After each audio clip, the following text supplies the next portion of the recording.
get to that £1,000 a day, £1,200 a day. Said I know people that I've worked with that were on like almost £2,000 a day. A lot of the talent sort of just went, and a lot of people just sort of Where did they go? disappeared because no one wanted to be inside IR35. But that's pretty much what you guys are now, right? You're just much smaller versions of yeah. KPMG. That's what we have to be treated as. I feel like anybody that saw us that time would have thought these guys will never amount to anything.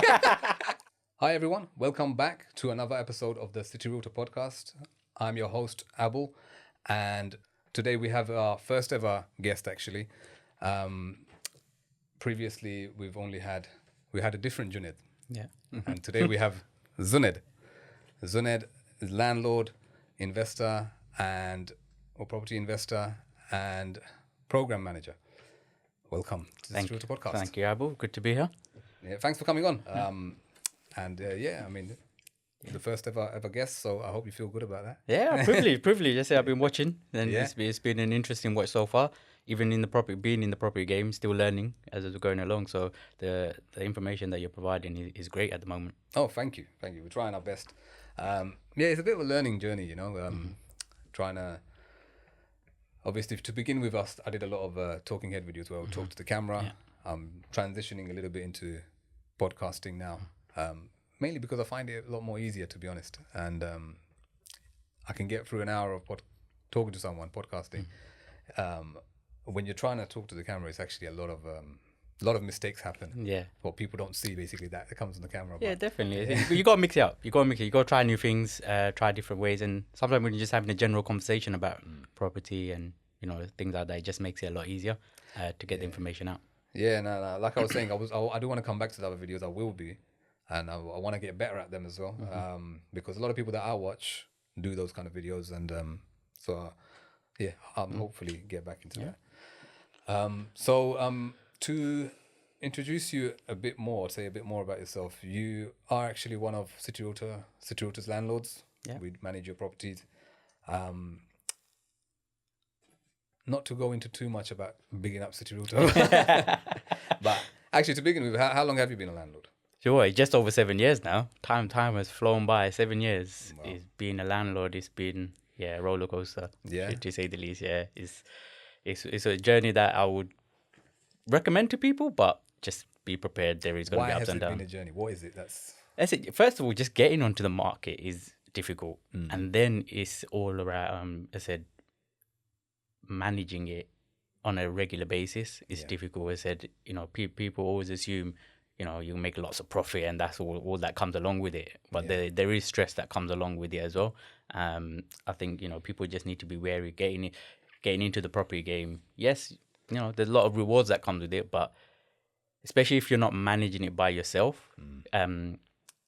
Especially if you are managing it by yourself, it can be a bit more difficult. Hence the reason why I personally pay for convenience and I have City Realtor look after my property.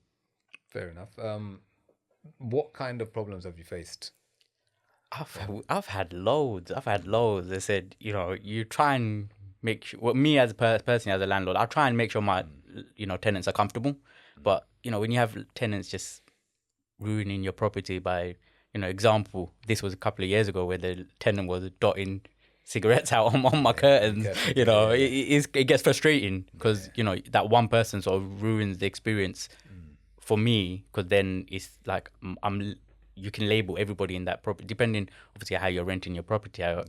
It can ruin the sort of. That was a HMO, wasn't it? So it's a HMO. Yeah, so you see how other people react to it as well, and you think if this person can do it, and then nothing is being said. Yeah. They can do it as well, and that, as a landlord, you think you start putting people under one umbrella, which shouldn't be the case. So, you said something about obviously you'd rather pay for the convenience, right? You want a hands-off approach, I'm guessing. This is what, I think a lot of people, obviously our jobs as property managers and running a company, we try and explain to people why it's better to get somebody to manage. Obviously, if you've got the energy to do it yourself, it's fantastic. You do it yourself, but at what cost are you doing it? At what cost are you doing it yourself? You see what I mean? Because if it, I was asking one guy who's a builder, and he told me how much he makes doing his day job. I said, then why are you spending all your time managing your properties? You see what I mean? Because you're losing out on this much money doing your day job. Yeah. Because you have to spend all that energy into managing your properties. And once that made sense to him, obviously he came on board. Yeah. But a lot of people don't think of it like that. They try and save the pennies. Yeah, definitely. Where really, isn't it better to have an expert, managing that side, and you get the I don't want to say tutelage, but it's more the mentorship and everything, or just someone just looking after all your stuff, right? It's the guidance more than anything for me, anyway. Yeah. Like, I keep up with the property market. I know what's going on. I know what I have to be wary of as a landlord. But the guidance that comes from having an agent look after it from a maintenance perspective, it's a huge difference. Yeah. It's a massive difference, because for me to sit down and read all these legislations and all these changes, etc., becomes it's time consuming. Yeah. And then when it comes to the general management of stuff as well, it's time, isn't it? Time is one of the things that we can never get back. Yeah. So if I'm sitting there managing my property, people calling me up at 11 p.m. at night, it's not ideal. So hence the reason why it's better for me anyway. Paying for the expertise and the convenience. Management's an interesting one, because a lot of people like, sometimes people are like, okay, so are you going to pay for that? Like, they ask us, no, of course not. You have to pay for it. You go, oh, but what am I paying management for? Yeah. You're paying management for us to manage it. Do you know what I mean? Because like, they don't understand there's one thing actually Jay was saying last week was, some people don't know how to interact with their tenants properly. They're too bullish. Yeah. Do you see what I mean? In fact, I was on a Facebook group the other day where somebody asked, I can't remember what the question was, but one guy said, it's not their home, it's yours because you're the landlord. I'm like, no, it's not your home, it's your property, but it's the tenant's home. See, that kind of attitude, if you're bringing that into that energy into, when you're interacting with a tenant, you're starting off on the wrong foot already. Do you see what I mean? Because it is their home. They're paying to live there. Do you see what I mean? Yeah. And some people don't. A lot of landlords don't quite get that. Do you see what I mean? And they bring in the wrong energy. They don't know how to interact with tenants, and the whole relationship falls apart because of it. You see what I mean? Yeah. No, like I said, everybody's different. I personally, I'm quite soft, so I've tried to interact with past tenants and stuff like that, and I'm quite soft. Or they want something, here you are. Just have that's it. the two ends. Yeah, I'm on the. You oven. also shouldn't be that. Exactly, and I learned from that, and obviously I listened to your advice. Somehow for some odd reason, tenant took my number, and all of a sudden I was receiving calls at stupid o'clock to help with this or this and that, etc. And that was because I took a total 180 approach where I became soft. I was just like, if you need anything, just get in contact with me. And that was a big lesson for me. One thing we say to landlords, like, sometimes you want to go to the property to pick something up and whatnot. That's fine, but don't give your number to the tenant. Exactly. What's the point? Why are you paying us? Exactly. You see what I mean? Like, we have a 24-hour line specifically for this. You shouldn't have to, take calls from a tenant when you're paying for management service. You see what I mean? Yeah. But yeah, you learned the hard way. 100% learned the hard way. I mean, I think we kind of spoke about it now, but like, what was your experience of City Realtor as a managing agent? You know what? I've had a very positive experience. For me, I said I can rest easy knowing the fact that City Realtor are going to look after the property for me. I'll get an email here and there saying this needs sorting out, this needs sorting out, and it's very clear and concise. Yeah. It's straight to the point. There's no sort of fluffiness around it. It's we the tenant might have messed something up, or washing machine's broken or boiler's broken. Straight to the point, and City Realtor are really sort of on the ball as well. I said easily contactable, straight to sort of the property management team, etc. And I said they get stuff done really quickly. You have a lot of contractors on board, and you can get people on site relatively quickly, which makes it better for me, and obviously better for experience for my tenants as well. Because that's important. I think it's not just about the experience that you're giving to me. You're giving the same experience to the tenants as well at the same time, so that helps both of us. It's a reciprocal situation. That was a very nice answer. I'll give you your money later on. Had to rehearse that one. We've also done some refurbs for you. I don't know if it was one or two, but no, it's one you done for me. One I done myself, and I think you and Adam had a couple of comments around it, which was fine, But the most latest one, City Realtor done everything for me. I said. And how was that experience? It was again great experience. Up to I was up to date every day. What's happening, the progress that's being made, photos being sent to me saying this is being updated, this is changed, this is the material that we're using. This is the timeline that we have. So overall, City Realtor sort of took me on a journey in that whole project where I knew what was happening from day one. And which was amazing. To be clear, it was a full renovation. Full if I'm not renovation. mistaken, it was a full kitchen refurb, bathroom. Floors were changed for the whole property, paint, decoration, everything like that, right? Yeah. And I think the way this is how we'd like to do it is whenever we start a refurb, we put the landlord and our PM team into a group, WhatsApp group, just for easier communication. And I think you updated, okay, do you like this? Like, we'll give you a choice of the choice materials, right? This tile, this thing. And I think, I think you told me before, you quite like the fact that you updated and you could make a choice on some of these things because ultimately it is your property. You shouldn't be able to make some of the choices. And then I guess the PM team when I say PM means property management, but you could think of it as project management. Right? It really is project management. Yeah. That's it. It said the team, we got put into a WhatsApp group and a timeline was provided. And as a landlord, I want my property to be looking half decent at the very least. Yeah. So when they were sending me pictures of, do you want this kind of material, etc., that's a nice touch. Because sometimes it can just be like, the cheapest materials or whatever it may be, put it in there. And I think that makes a difference when you have that little bit of attention to detail. Okay, actually put a black sink on or tap on. Do you see what I mean? It makes it look different now. Like, whereas if you just leave it to a builder, let's just say, they'll make everything look very beige and it has no character usually, But that's where Adam came in. He was very good with that. He was recommending, instead of this, why don't you take this? It might cost you a little bit more, but it adds character to the property itself. So Adam, who was leading the project in that sense from City Realtor perspective, again on the ball, keeping everything running. That was the main thing, and kept to the timeline, because that's important as well. From a landlord perspective, timeline is key. You want to get the property ready for the next set of tenants. Because the longer the job is taking, the refurb, the longer you're not being paid rent by tenants, right? Exactly. So and that means also your bill with the builder might be getting bigger as well at that time. Adam would be very happy to hear that. So if you need something project managed, reach out to Adam. Why don't you tell us a little bit about what you do for a living? Yeah, definitely. So I'm a global program manager in a contracting position.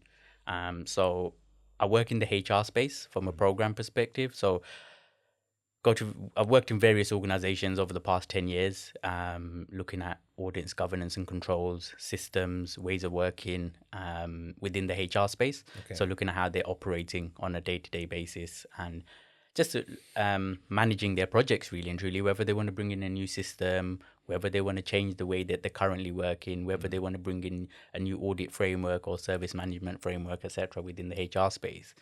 That's where I would come in and provide that service. So HR is kind of your specialty. Yeah, HR is my speciality. But you also specialize in the change management. The change management and the program management. Yeah. Okay. Because you came from a background in compliance, if I'm not mistaken. Yeah, so I started off in sort of recruitment compliance, so looking at people's paperwork, going into are they getting paid correctly, making sure everyone knows. Sometimes everyone doesn't read through their T's and C's, so putting all those packs together for those individuals. And they said it was a steady job, so I got through it, learned a lot, etc. But one thing sort of triggered my sort of course of my career after that was after I had a discussion with a couple of these contractors that I was supporting, so helping them get onboarded into the organization, doing the paperwork, making sure their contracts and stuff are ready. I was looking at some of this paperwork, and people are on like £500 a day, £1,000 a day, and I was just like, what am I doing wrong? What am I doing wrong? What are these guys doing to be able to where am I going wrong? Exactly, where am I going wrong? They're doing their career sort of path was similar to mine, etc. When they started off, but now they're in different positions. And I asked this couple, so they were both contractors, and I said, how does it? Are you not afraid of sort of you're not having job security. They're like, well, I get paid X amount.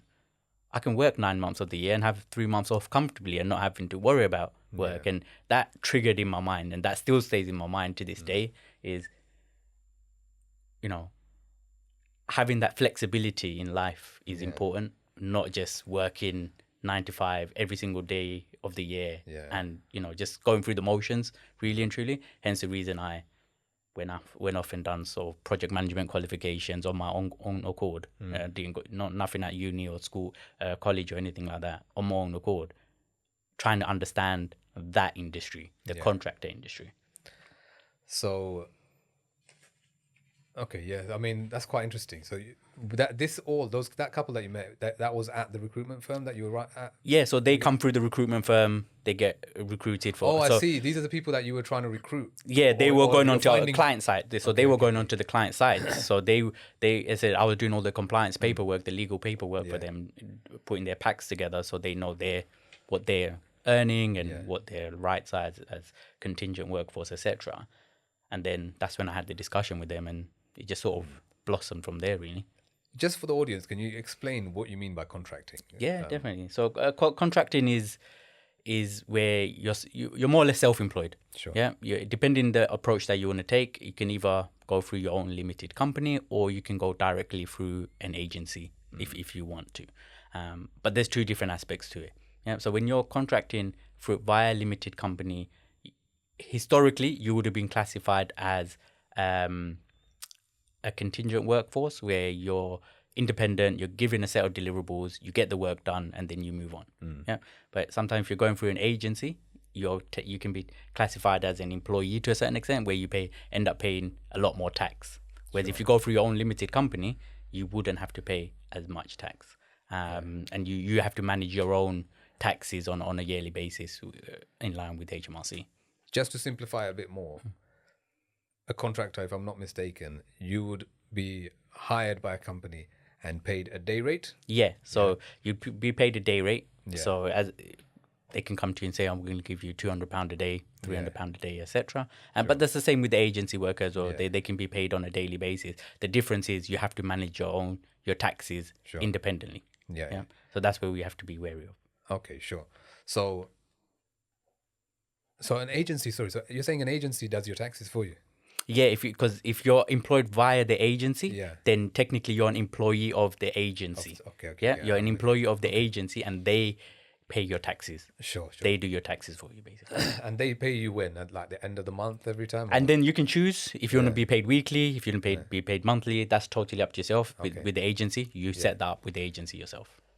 Fine. So my like very basic understanding was you get paid a day rate and you do your own taxes, but that's the difference. You're saying agency and having a limited company. Yeah, sure. So being a contractor then can be quite tax efficient, right? Because you can take it into a company, you can have a lot of expenses going out from your company, right? Yeah. And you don't. I'm guessing, from what I understand, a lot of people pay themselves a very small salary, and the rest they take as a dividend, or a lot of their costs may be coming out of the company. Right. Yeah, that's it. And then you pay a profit on the. So you pay another tax on the profit, corporation tax on the profit that you take out at the end of the year. Yeah. Okay, sure. Just so people, because I do think it's quite important to kind of highlight the world of contracting a little bit. Like, there's a lot of people, young people, let's just say, might be thinking about their careers, and they think about, the corporate world, getting a job, going this way, or starting a business. And because actually a lot of our friends, we probably didn't highlight, we are friends. Right? We've known each other for 18 years? No. 15 years now. More than 15 years. Old. At least, more than 15 years. But all right, let's just say more than 15 years. And a lot of our friends are contracting. And I feel like this is a whole new world. Like, for me anyway. Yeah. And where people are making quite very, very good money. Do you see what I mean? And it's one that I think would be good to teach a new generation, like, about, meaning they should have that as a consideration. Like, how you said, like, you just stumbled upon it. Yeah. Right? but a lot of people might. Would there be? Do you think people can, or we can educate people into how to actually? Yeah, definitely. I said it's something that everyone, especially at a young age, you should definitely consider because the risks are lower. Yeah. And when you get to an old age, when you probably started a family, etc., you probably don't want to take the risk of not having job security on your side. So at a young age, that's what a lot of our circle done. Yeah, a lot of us went into the contracting world at a young age, where responsibility was we didn't have as much responsibility, if that makes sense. So that's where I think the new generation can look into that as well. Yeah. You don't need a formal qualification in terms of a university qualification, right? No, you don't. You don't need any sort of formal qualification, depending on what you want to get into. Yeah. So it all depends on the line or the industry that you want to get into. So, for example, I got into HR, just worked out for me because I was doing some HR work already. Yeah. So I got myself involved in HR quite easily because I already knew the ins and outs of HR. Yeah. What I had to upskill myself on was project management. Yeah. And that's where a qualification is very, very useful because there's a lot of different terminology. There's a methodology behind a lot of this stuff. Whether companies follow it or not, that's a whole different question. But as an individual, it's important that you understand how project management works. And that is the key. Once you understand project management, then the world is your oyster because you can do project management in various sectors, whether it's in property, you can do project management, you can do it in HR, you can do it in IT. It's down to yourself. So when it comes to trying to get into the contracting world, it's risk. You just got to take that risk and make sure that you feel comfortable taking that risk. Yeah, because like you said earlier, you could be working half the year, right? Earlier on, I knew some people. They used to some family members that said that sometimes they work half the year because they make more money. Yeah, and then there's a risk of not having a job for the rest of the year, but also they don't want to work the full year. Do you see what I mean? But yeah, like you were saying also that you might not get a job for the rest of it, right? You might have we know somebody that's said they want to take a 2-month break, right? To start off a venture, and once that takes off, they're going to come back. Yeah, and that's the flexibility about it. I said you can easily say, okay, you're in a contracting position for 18 months. You can turn around and say, I don't want to have a job for another 2 months because you're not bound by a long sort of notice period or anything of the sort. You can just have that flexibility to just say, I'm taking a break for X amount of time. And that's where I think, depending on lifestyle as well, it depends on lifestyle, etc. I think when we were a bit younger, we just grafted. We're like, I'm not going to take a break. I'm just going to plow on contract after contract after contract. Now, obviously, we're thinking about potentially taking a break, where we're in good positions, etc. But for any youngsters sort of thinking about it, I said, speak to the right people as well. Yeah. It's important that you talk to the right people. And, if you feel as though you're in a good position to take that risk, take it. Because the rewards are good. Yeah, the rewards are good. You might start off on £200 a day, £300 a day. But eventually you can get to that £1,000 a day, £1,200 a day. Said I know people that I've worked with that were on like almost £2,000 a day. Yeah. So when you think of it like that, it's ridiculous. This is what I'm saying. This money's not nothing to be sniffed at. It's you can make a lot of money doing it. That's why I'm saying comparing it to business, because obviously with business, people look at business and be like, yeah, you can make this much in a short amount of time. Yes, but then you have to have employees. You have to do. Yeah. There's a lot of costs. If you're running a business with a residence, then you have to pay for the residence, right? The premises, there's business rates. There's so many costs that they don't think about. Where when I started looking into contracting, I was like, wow, okay, these lot can make a lot of money. Yeah. And to some extent, you can have your own control over the day, right? You still have to work in the day. You're working from home. You can kind of space it out in your own comfort. I don't know. Yeah, this is what I was just about to highlight as well. I said you just need to be careful as well. I think not everybody might be aware of what IR35 is. I did want to get into that, actually. Yeah, IR35 is something that's sort of hindered us a little bit over the past couple of years. Explain what is it's a tax regulation. So IR35 is a tax regulation that's been imposed on smaller contractors. Okay. Yeah. So we're all contractors. We're all going through limited companies. Yeah. So what HMRC would do is try and chase us up. They'll try and chase up the little man to pay additional taxes, etc., etc. Why? Because they saw us as employees Yeah. of another organization. Sure. Yeah. So what then do they need to see is a difference between? Yes. So what's happened now? There's a clear difference in what is inside IR35 and what's outside IR35. Ideally, you want to be outside IR35.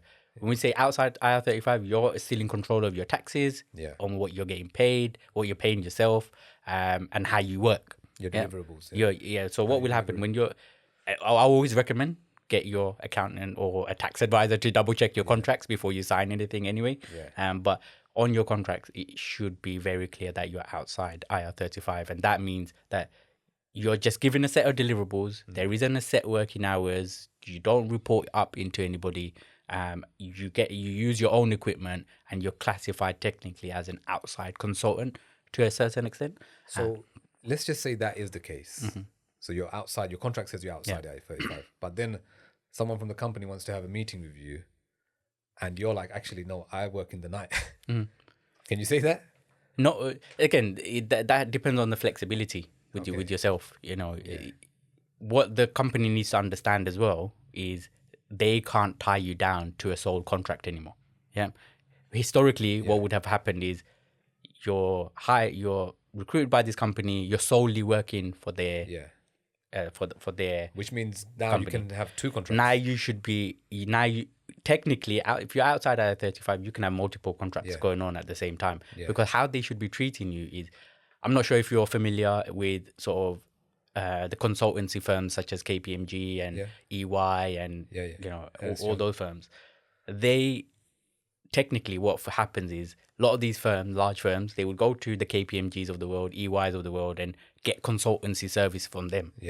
And they would pay them a set rate to say, this is what we're gonna this is what we're gonna pay you, etc., etc. Negotiations happen, and then KPMG can work on multiple contracts at the same time. That's what technically IR35 should be treated as. Outside IR35. Outside IR35 is that you're technically seen as an outside consultant. So you're not obliged. More sense to me now. Okay. You're not obliged to that company to work 9 to 5 for them. You can work, I don't know, 9 to. You just have to deliver, basically. You just have to deliver the deliverables. So they might come and ask you for an update, which is completely within their remit. They can come and ask you for an update, but they can't sit down with you and say you can solely work for us. Okay. Unless, but this is the way you need. Unless within there they get you to sign an NDA. Yeah. If you have signed an NDA, that means you're working for them on a specific project, etc., and it's confidential, and they've got an agreement with you that you're not going to take anything else on. So that's a way to do it without. But and they're finding loopholes. I'll be honest. Okay, that's a loophole, there's a loophole. There's a lot of loopholes, and it's still a bit of a grey area. So just to be clear, then, when you're inside IR35, and so is there? Okay, let's just explain what inside IR35 is. Yeah. So inside IR35 basically means you're treated as a standard employee. Yeah. You might be paid a daily. You might be paid daily rate, but you report up into someone. You get all the equipment given to you. You're on site. Maybe 3 days of the week, etc., etc. But what happens is the company pays the taxes. Which company? So the company that you're working for, they will pay the taxes. Okay, so you end up getting less into your account. Less into your account, And then do you have to then do your own tax return? No, or that's based on whether you've got other income or So but let's just say you had that one job. That you wouldn't have to do it. No. Okay. That's starting to make much more sense to me. All right. So let's just say a company wasn't clear, or they led you to think. Can this happen? They lead you to think that you're outside, but you're actually inside. Oh yeah. Initially, when all this came in, there was so much confusion. I remember you guys used to always talk about that. There was just so much confusion. No, even the organization, they didn't really know what was going on. It's such a grey area because basically what happened with IR35 was HMRC got fed up of chasing the little man, so they just went to the big organizations and they said, we're gonna come for you. If you're using this specific workforce as employees and you're just sort of getting them as day rates rather than giving them a full-time salary and making them full-time employees, this is a loophole for you. So we're just going to come after you instead of going after the little man. Okay. So that's where it all sort of stemmed from. And it was confusing for a lot of people. It's a lot of people, a lot of the talent sort of just went, and a lot of people just sort of Where did they go? disappeared because no one wanted to be inside IR35. No one wanted to, But did they flee? Did they go to another country? No, they just, I said, they went and either started up their own sort of consultancy firms, and they found a loophole as well. You know, they started up their own consultancy firms and started selling their services to these organizations, and they came in such as a much smaller version of the KPMGs and the EYs, etc. Sure. And that's what happened. And But that's pretty much what you guys are now, right? You're just much smaller versions of KPMG. Yeah, that's what we have to be treated as. Otherwise, I said, if it was to be reported or someone was to raise something to HMRC, they would come after the big organization and say they still would, yeah. Yeah, if I said, there's been cases where companies have been reported where they're treating consultants as employees. Oh, I see. So the part where it becomes let's just say illegal or whatever is where if it says in your contract that you're outside IR35 but they're treating you as an employee, then they're going to come after either you or the employer, basically. They would technically come to the consultant first, and then we would have to show our contracts and say, we're technically outside IR35, but they're treating us XYZ. That's what it would be. So who gets penalized in that? The organization would get penalized because they put the contract together. It's their contract. Yeah. Okay. Okay. I understand. We wouldn't classify it as the employer. Yeah, they are the client. The client. They're a client, isn't it? So, just to give a bit more kind of understanding to the audience, what kind of things or what kind of skill sets can go into contracting? And also, your specialism now is, I feel like project management is a big one. Like it could be project management, in your case, HR or HR change management and that sort of thing. What other things can you, because we have friends in Salesforce, right? Yeah, IT is probably one of the biggest areas for sort of contractual work, really and truly. So there's a huge market out there. Whether you want to do Salesforce, whether you want to just do Workday systems, whether you want to do sort of Oracle systems or etc. There's so many different systems out there that you can become an expert of. But again, it's all down to the individuals themselves. I said, if you're gonna go out and learn coding, go out and learn coding, and then when you've got the relevant experience. So what I would recommend anyway is gain the experience in a permanent position, gain the knowledge, gain the expertise, and then delve yourself into contractual positions. You have to be at a certain level. You can't just be. You can't jump into it. No, you have to be. So ultimately, what I'm understanding is you're all running small businesses, pretty much, right? And if you're running a business, you have to be credible. Yeah. So you have to be to a certain caliber, basically, right? So you have to have you've got to have your mileage. Yeah, your CV will speak for itself. That's your selling point, isn't it? And what kind of services you can provide? What expertise can you bring that we don't already have in the organization? That's what the organizations are looking for at the moment. Okay. And I would just like to touch upon, I said, project management is, I said, you can go into contractual positions without project management. You don't have to have project management skills to get into contractual positions. That's what I just want to clarify that as well. Some people assume you have to have project management qualifications to get into. That is not the case. Contractual positions are there open for you can become an administrator and go into a contractual position. But to take yourself to the next level, I would always recommend trying to become a project manager or program manager, because that's where you take your career to the next level and you become more desirable for organizations. Right. Yeah. So what I mean, I know somebody does have an admin role like that. And they get paid as a contractor, and when I asked them, what do you do? They said, I get information from this person and I send it to that person. That's pretty decent money you make for doing that. So what are your kind of plans in the future in terms of your personal like work? Oh, work-wise, work-wise, yeah. work-wise, I said if I could retire in the next 10 years, that's the plan. At least semi-retire. Because I said it's What does that consist of? Just in terms of your career, or is there more to it? Like no, it's just obviously family life, etc. comes into it. So I've been doing contracting for about 10 years now. Really? Okay. Yeah, it's 10 years. Yeah, and it's I remember when you got your first contract. yeah. You're really happy about it. Yeah. Yeah, so Can I say how much it was? All right, no, let's not say that one you can disclose, but not now. Okay, all right, no problem. But yeah, it's. I think personally, I said career-wise, I'm happy where I am. Yeah. I said I think I wouldn't say I'm at the pinnacle of Yeah. my industry, but I'm getting close to that. Yeah. To that pinnacle. I said for me, it's not about job titles and all that stuff. I just enjoy the challenge, really and truly. So the more challenges come my way, the better it is for me, and I'll continue to sort of learn and develop from there.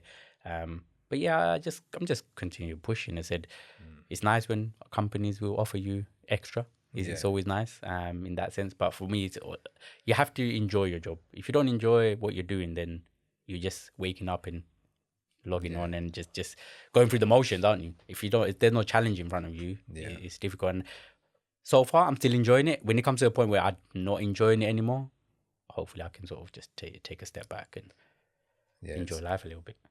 So, do you ever think about then, like you said, obviously, where your smaller version of KPMG, right?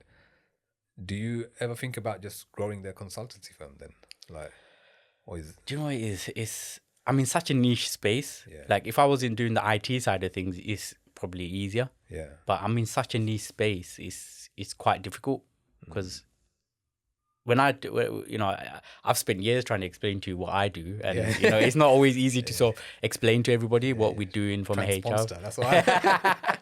You're like Chandler. I don't know what the hell you do. Exactly. Not many I people probably learned more about what you do today than like the whole over the past 10 years, over the past 15 years. But yeah, it's very niche what I do. It's very difficult to say I can expand it and get more people involved and stuff like that, because especially when you're working in HR, you're working with a lot of confidential information and stuff like that. So you can't always do it. Yeah. And the scale of the projects aren't always in need for wider sort of teams. Yeah. And I said another thing is that whenever organizations go to the bigger firms, it's because there's a global need for certain things. Sure. Most of the time it's like for restructures and stuff like that. The company's going through a whole sort of wave of change, that impacts everybody, not just HR. Right. That's when sort of the big firms come in. But for myself, it's very niche, Yeah. No, I was just thinking, like, obviously, look, if you're outside IR35, right? I'm thinking of it as from a business perspective. Like, if you can charge a company, let's just say £1,000 a day, but you can then hire someone to do it for £100, £200, £300, whatever it is, even £500. Like, let's just say, for example, if you hire somebody else to do it for £500 a day, and there's your margin right there, and all you do is look over it to make sure it's okay. Is that a thing? Is that that is definitely definitely. Yeah, as I said. And then you can have multiple contracts. You hire multiple people beneath you, and there's obviously a lot more. You become more of a connector, right? And a networker, and you bring on the jobs, and then you overlook everyone's work to see if they've done it properly. Yeah, it's not something that I've thought about deeply. Yeah. But again, it's because the industry that I work in. Yeah. But again, if I was in the IT sector, that is definitely something I would think of, because the demand is a lot higher. Yeah. Yeah. So from my side, there might be 5 jobs available from a contracting position, but from an IT perspective, there might be 50 jobs available. So it's a broader market to work with, and your clientele is going to be a lot bigger as well. Yeah. There's a lot more demand from an IT perspective than there is from a HR perspective. I'm with you. And I think we've already touched upon it, but just to get an idea, if someone was starting out on a low kind of day rate, what would a low day rate be considered? I started off a very low day rate, about $250 a day. So that's still not bad. When you do the calculations, when you add it up, and obviously speak to an accountant. Yeah. I mean, before tax, what is that in a year? Let's just say if you $250 a day, you're still looking at around a good 60,000 a year. Yeah, so it's still not bad. Obviously, again, just going back a little bit. as a contractor, you don't get any benefits. So that's what everyone needs to be aware of. Okay, You yeah. don't get benefits. So we missed it earlier, but you don't get any benefits. So you don't get the private healthcare. Yeah. You don't get sort of gym memberships or anything of the sort. You don't. If you go on holiday, yeah, we should have. Yeah, if you go on holiday, if you want to take time off, you don't get paid for your time off as well. So that comes out of your own pocket. So if you decide that you want to be in, I don't know, Thailand for 2 weeks, then it's coming out of your own pocket. You have to be. Yeah, or I mean, I don't know. As long as you deliver, right? I'm guessing. But what a lot of our friends, everybody's working on holiday. Mm-hmm. We go on holiday. Yeah. Everybody's bloody working. I have to like do stuff on my own until everybody's free, and then we the work days finished, and then we start doing things. But that's allowed, right?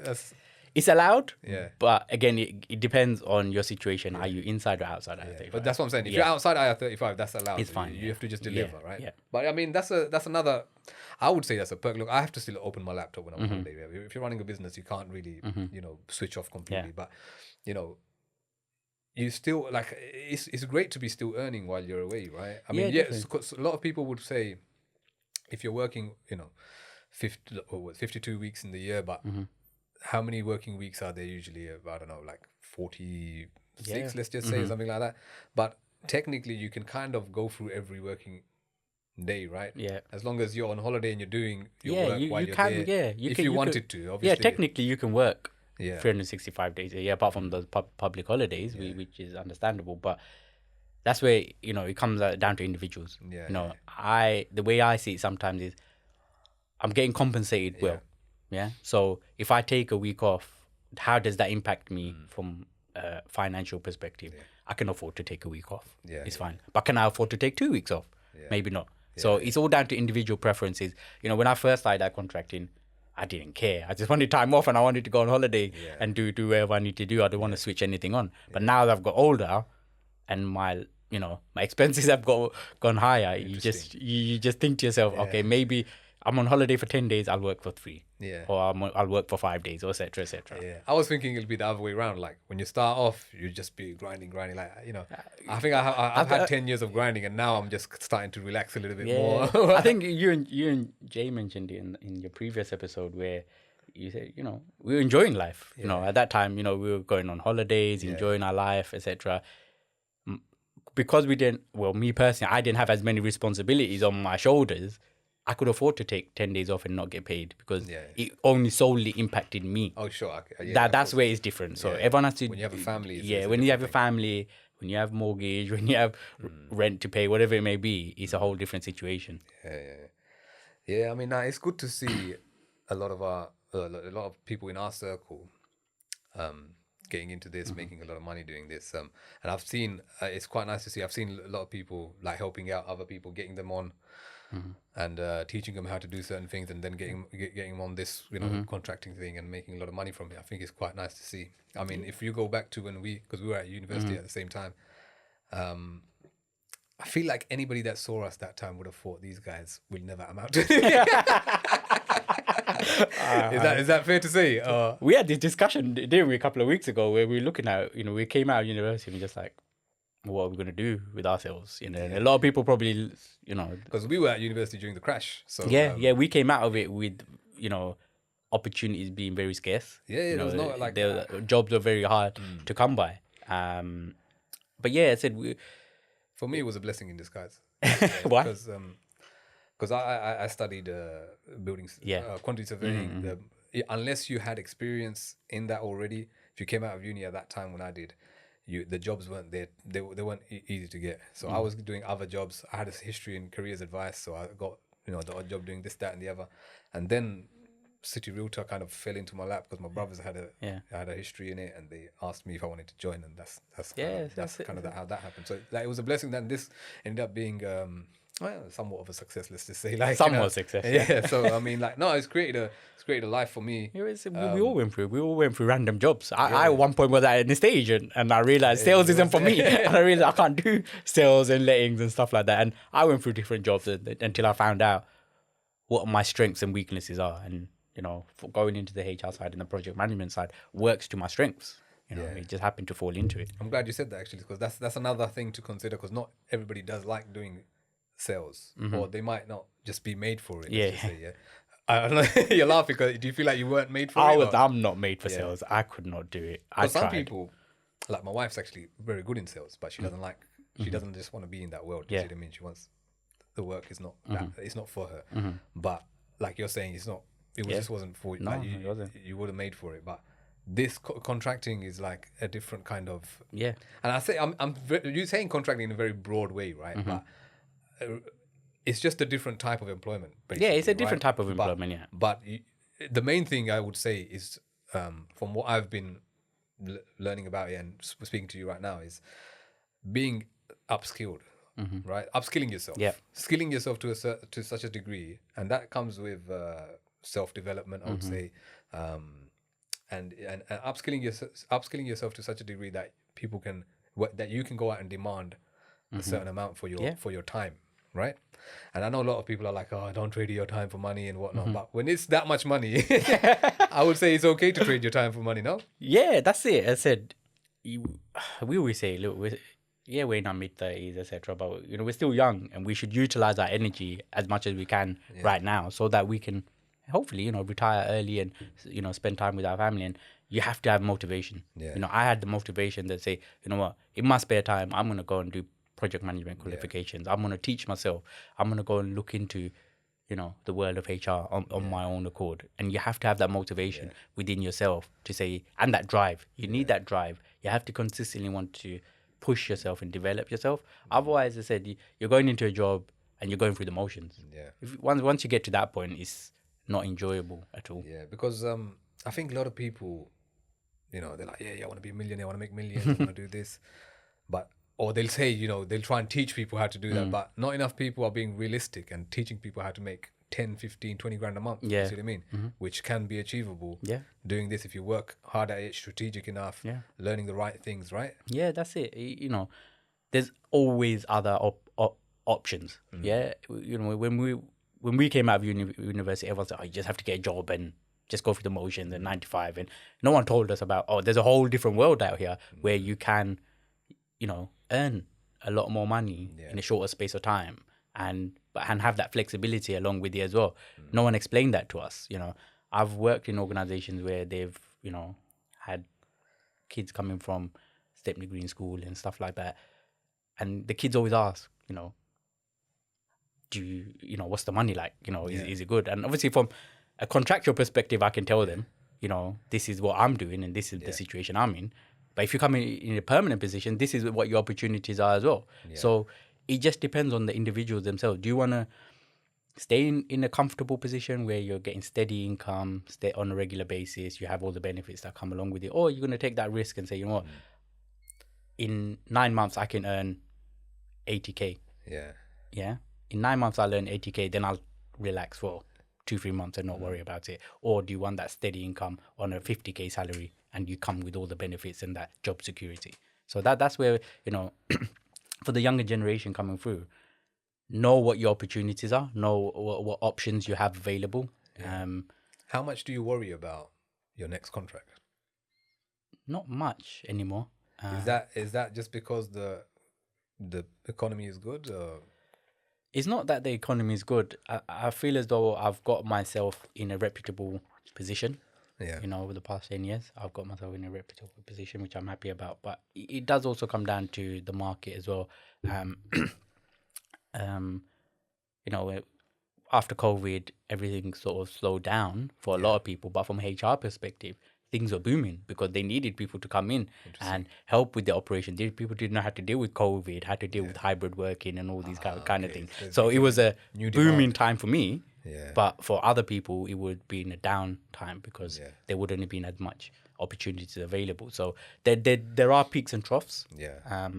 But again, it's all down to how you market yourself to a certain extent as well. Are you pushing yourself out there? Yeah. And a lot of it comes down to networking as well. Yeah. Do you know the right people? Have you connected with the right people? I've been working for 10 years in this industry. Yeah. I've connected with the right people. So, I can speak to a former colleague and say, what's going on over there? Is everything all right? Do you need any, is anything in the pipeline?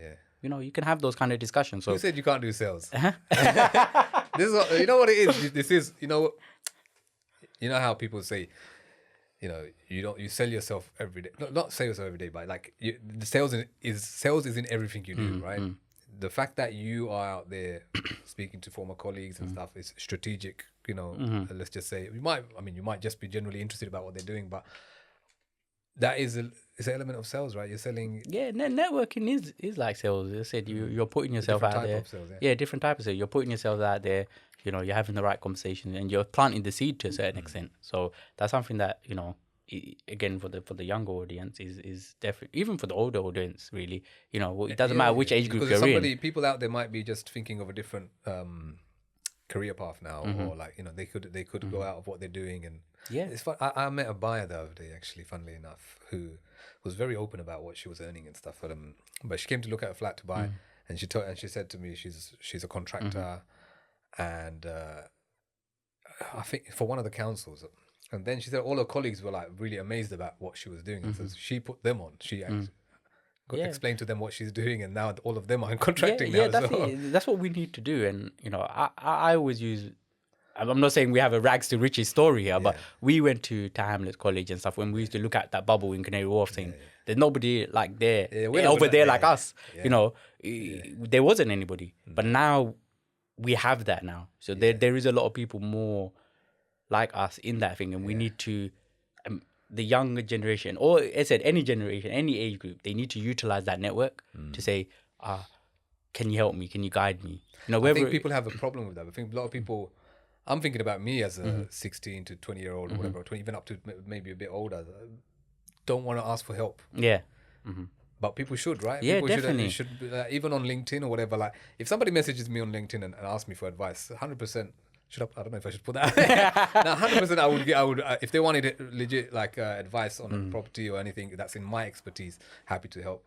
And a lot of people are out there. If I've seen myself when I ask people, more senior than me or like more experienced than me, generally they would give you advice. I put a post out there recently, actually, funnily enough, and said something about on LinkedIn. I wrote something about you'd be surprised at who's willing to help you if you ask for it. It's all about asking, and that's where I think us as a friend circle, we're quite open and we're quite upfront about things. We're not gonna. So I think we'll ask the difficult questions. And that's where whichever age group you are, if you feel as though you need support, even if someone can just point you in the right direction or point you to a right point of contact, then that's one step ahead forward for you already. And that's what we need to start utilizing a lot more. There's a bit of a stigma about asking people how much they earn, right? Like, people don't like to really... I mean, I know I've been saying I earn 25k for the longest time, right? But I mean, I think in our group we've been, like you said, people are quite open. That's probably what's helped other people. It gives motivation. Level up, right? It gives if motivation. I hear that you're making this much, I'll be like, okay, and then the next person will. It's motivation. And with us, I think it's healthy. It's not like. Well, for me, definitely, there's no jealousy involved. It's nothing at all. But I think it's important. If we're talking about young people again, there should be healthy competition. Between you guys. You lift each other up, and you take each other on the journey with yourselves. Like, I look at. Because really and truly, you don't have, hundreds of close friends, right? We're talking about close friends now, like 5 of us probably, and we're very kind of open and like there to like help each other if we need to, right? But go on, sorry, what were you saying? No, I was just saying, I said, having that openness within your friend circle and that healthy competition is good. We've all been there. We've gone through that journey with each other, especially over the past 10 years where, we're happy to see someone developing. We're happy to see someone take it to the next level. We're proud of it. But that also gives self-motivation as well to say, you know what, I need to go as well. I need to keep pushing. I need to do what needs to be done as well, because I think we all sat down. I remember years ago, we were saying, we want to at least semi-retire by a certain age. And I think that's the goal that a lot of us have in common, that we don't want to be working forever. I think yourself, I think you're an individual that you like working, and it keeps you sane. And there's a couple of others where we're just a bit more like, we can take it easy maybe and just take a step back in life. Yeah, no, I think I can. I will, and I do take it easy a lot of the time. Like, my work is very seasonal, and it's different these days. Like, but to be honest, I think I'm gonna continue working just so I don't die. You know, like, you know, I watched this program and there was a trend that everybody, they're not necessarily working, but they're doing something every day. There's a routine. I don't want to lose my routine and just conk out early. Do you know? But No, I get where you're coming from. I think you know, we were talking about this recently actually about our elders, our mothers and stuff, parents and whatnot. I think we were so in a hurry to retire them. Yeah. But they stagnated, yeah. But really and truly, they should have something to do and keep something. It will keep them young, keep them going.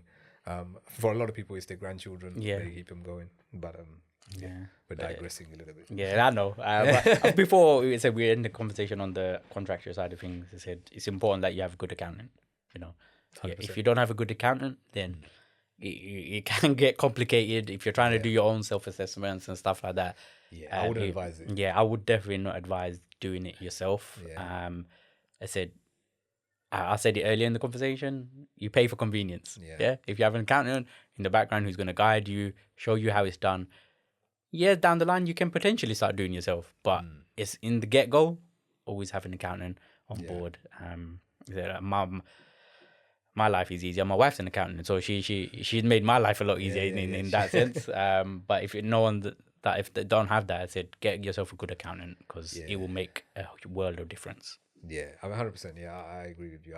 I obviously need an accountant for my self-assessment as well. I have obviously a company and my own structure of property.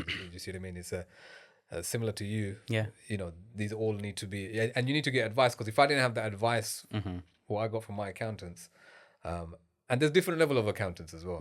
So you might have an accountant that can do your day to day, and then you might get to a level where now you can keep this accountant, but you might need specialist advice, and that's what I've done that in the past when I've had to get specialist advice. And they've advised my accountant. You've gone beyond that. You've gone beyond that. Nah, I think you're there as well. but you need that, and you know, like there's different levels. Let's just say with accountants. Yeah, definitely. Well, look, especially but you need them. Yeah, especially if you're in the property game as well. You know, and you've got multiple properties. You definitely need a tax advisor in there somewhere because it's ever changing, you know, all the time. Section 24 now, obviously you can't use the mortgage as an expense. That's created a lot of people to start getting more creative, which you have done something about, and I have done something about on my side as well. That's a whole separate video. Yeah, that's a whole that can be a whole nother topic for another day, but yeah, definitely it's something that I would definitely recommend getting. Yeah, stay legit. Yeah, accountant, and at the end of the day, there's a lot of things that you can have. You'll find out that you can use it as expenses. Yeah. You see what I mean? So like we said, there's a lot to talk about on that side. Yeah. What is your, before we end the show, like what is your kind of plans in property, future plans in property? Well, hopefully I want to buy my own property for my own self-living, but the plan is hopefully next year I want to get another buy-to-let and start building it up from there. You're like me in the sense of you were renting, but you're also a landlord. Yeah, I'm renting myself personally, but obviously I'm a landlord at the same time. But the long-term plan is obviously going to get my own place, etc., and build up that property portfolio even more. I said, you're looking in London, outside No, London? I'm looking outside of London. I said, in London, if you've got the capital, it's great. The yield might not be the best, but it's if you want it to be closer to home, easy to manage, yes, you can. But I'm actually looking outside of London. I said there's markets, up and coming markets outside of London that I'm looking into that will probably be better for me in the long term. And they said it's lower risk in terms of costs as well. Any areas you're allowed to say, or? Yeah, I said I haven't tried. I said my wife is from Newcastle, so I have a network up there. Fair enough. I have a network up there already that can support us with. So you're looking at the north. Yeah, the northeast area. Because that's a big thing at the moment. There's a lot of people doing, or if you look on like social media, everyone's pushing people to buy property up north, which is good. It's fine. If you have the capabilities of doing it, it's good. If you have the resource, if you have the know-how, you do it. If you don't have, said in London, if you don't have a deposit of 70 grand or 80 grand or including stamp duty, etc., then it might be better to invest up north, take a smaller hit with lower risk and then understand the game and build it up from there. But again, it depends on how comfortable you feel with the location, the agents that you might potentially be giving it to, the tenants that you're going to have over there potentially, your clientele, etc. It's important to do all that research before taking that risk so far away. And you've done that research and you're comfortable with all of that? Yeah, I've done my research. I said, fortunately, I've got family up there, so it just makes it easier for me to do that piece of work and research. I know what I'm getting myself into. If you don't mind me asking, what are you... Well, two things. Why property? Bricks and mortars. I'm very... I said, for me, it's easier. It's easier. I could have got into stocks and shares and stuff like that, but that's another whole area where you need to educate yourself to a very high level. You need to understand how the markets work, etc. Long term, you're not interested in that? Not really. So you're not in stocks at all, yeah? You know, I was in for a little bit. I pulled everything out because it was just like, I said, you have to keep a track of it all the time, and you know, sometimes it can become a day job at times, depending on what you're trading in. For me, bricks and mortar is, and because I have yourself who is in the game, knows inside out, I have some sort of security there as well, if that makes sense. You know, I can rely upon, I can pick up the phone, talk to you, have that conversation with you, and feel a bit more reassured that, okay, going in the right direction. Whereas stocks and shares is, I personally don't know anyone that has that level of knowledge at this moment where I can have that conversation with. Fair enough. And secondly, what are you after in terms of your property investments? Is it like capital growth? Is it cash flow? Or what's more important to you right now? At the moment, capital growth. That's I said. It's I guess like what I mean. We're talking about contractors making a lot of money. Like you have to. Well, you want to put that money somewhere, right? So you're choosing to put it in property. And it's more something that it's safe, bricks and mortars, and it will grow. That's your that's my initial goal. Yeah, and once the property portfolio comes to a certain level, then obviously cash flow will come into it as well. But for now, it's just that capital growth. So your focus is more on the capital. So you're looking at areas that will likely to go up basically in value. That's what you're trying to. So you're trying to get in there early, right? Yeah, get in there early. I said, you know, there's certain markets across the UK where if you're keeping a track of it, you'll see that there is a huge potential. And you know, if anyone follows football, you see obviously this Saudi, you know, they bought Newcastle United FC. Yeah. There's a lot of plans for development within that northeast area. And so would you say it's still a good time to buy there then? It's the price. Yeah, definitely. So when he initially bought it, did it... sorry, when Saudi initially bought it, I'm saying I'm just thinking of MBS. When they initially bought it, did it spike straight away or? Not straight away, but now that they're starting to release some of their plans, it's starting to. So I guess it's still a good time to buy it. Yeah, definitely. I said it's risk. If you're a bit more of a risk averse person, those are the areas that you probably want to do, because I said you could get something for putting down £20,000 and get something that's going to get you a decent return in the long term. Whereas I said in the London market, we all know it's, if you don't have X amount of capital in your pockets or in your bank accounts, it becomes quite difficult. Yeah, but if you do, I would still say. Oh yeah, if you do have city, London is still a great place to put your money. I would definitely love to in London. I said it just depends on your own circumstances. Since Brexit, like if I get to give an example, like obviously, like look, the reason I'm asking is like a lot of people might have some capital there. It might be good to give them some advice about where to put it. If it's Newcastle, I agree. If you want to, like, if that's the capital you're working with, I think you should go and try and invest your money there. But just to give people an idea as well in terms of inner city London, since Brexit, prices have kind of stagnated. You see what I mean? If you look at the rate inflation's going and the prices have been, if these prices have been the same, and we've seen like 20% inflation since Brexit, let's just say, it's still a good time to buy. I mean, but it all depends on what you're working with, right? Yeah, it's all down to individual circumstances, isn't it? I said, if you're going to take, if you have the capital and you want to take the risk, do it in London. Living in London, growing up in London, it makes complete sense. I mean, we will know the market better in London anyway, and it's easier to obviously look after your properties. Yeah, because like I mean, even when people don't manage their own, if they don't like, even people that don't manage their own property, they tend to buy within 10 miles of where they live. That's like it's more than 50% of landlords buy close, like within 10 miles of where they live. But obviously, if you've got a network like you do, And Yeah, if you're comfortable, then you should kind of, there's so many opportunities. There's like places with 12-14% yields. Do you see what I mean?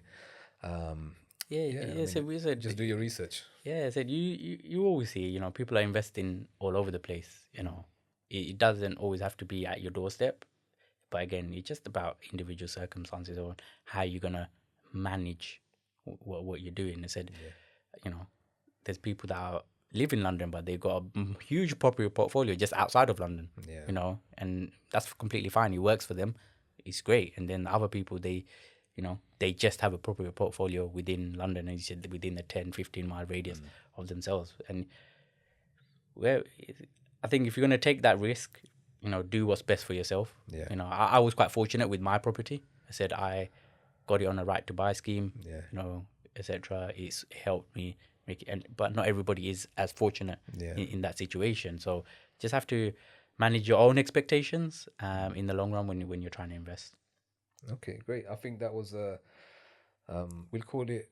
We'll finish there, and you know, I want to thank you for coming in. That was a really good conversation. I think there's a lot of good nuggets there for that people can learn from. Is there anything else you want to? One thing I would like to add before we call it a day.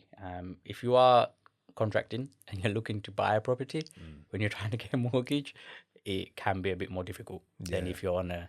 That's right, because it's your company that's making the money. It's not you. Yeah, right? it can be a bit more difficult because, you know, because you're not. It's your company that's making the money. You're not making yourself. You can't show that you're earning X amount of money, etc., etc. But I've seen some people have still been able to. Yeah, because it's a slightly different process for contractors. I said if you're self-employed anyway, you know, you can just show 3 years worth of accounts, and go through that route. But it will come under a bit more scrutiny than a normal if you're just a normal PAYE employee. That's right. Yeah. So that's my a lot of things to consider before getting into contracting. But it can also be massively rewarding. Massively rewarding. Yeah. Not just financially, but personally, it can be rewarding. Yeah. All right. Thank you for coming on. If you enjoyed the video, please don't forget to like, share, subscribe, comment, because that really helps the algorithm. And I'll see you in the next one.